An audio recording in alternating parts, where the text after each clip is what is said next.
In other news, on the heels of Wednesday's arrest of a Jamaican and 2 Hondurans for smuggling exotic animals into the Black River, St. Elizabeth, the National Environment and Planning Agency is warning against the wide-scale practice, which is said to be linked to more dangerous crimes.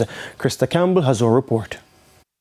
Exotic parrots and monkeys like the ones confiscated from a small fishing boat off the coast of Black River in St. Elizabeth on Wednesday have been making their way illegally into Jamaica for years. That's according to the National Environment and Planning Agency, NEPA, which says more recently social media has been shining the spotlight on the growing illicit act called wildlife trafficking. Some of them, as I say, might not even be aware that what they're doing is illegal. And it goes beyond just trafficking. It also includes our general protected animals that are here in Jamaica. You know, all our birds are protected, for example. And, you know, we find that there is some amount of abuse in terms of persons going, maybe hunting birds, creating a social media page about what they're doing, fishing, taking illegal fish, or fish out of season and those type of things. There are also lots of exotic reptiles, things like tegus, things like water monitors, bearded dragons. Aside from the risk of spreading diseases to local animals, NEPA warns that buying, selling, importing, or exporting any of these exotic creatures is strictly prohibited under international law. Locally, regulations such as the Wildlife Protection Act has been amended in March 2025, increasing penalties from $100,000 or 1 year imprisonment. Now we are looking at up to $5 million or up to 5 years imprisonment for breaches of the Wildlife Protection Act. There is also the Endangered Species Act that speaks more towards illegal trade. And those fines, I believe, are up to $2 million.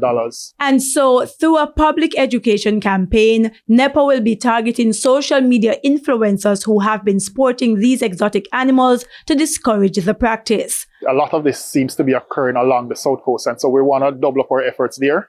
And we have to have a holistic approach. It's not just trying to catch smugglers, it's also deterring why is it they're coming in. We have to look at the demand here and start to make moves to try and lessen that demand. It seems as though, you know, very wealthy persons, for example, are interested in getting some of these exotic animals, because when you check the internet, the cost for these are in the hundreds of thousands of Jamaican dollars. And so it's not your everyday person who would want something like that. NEPA has also partnered with the International Criminal Police Organization, Interpol, to identify strategies to tackle the issue.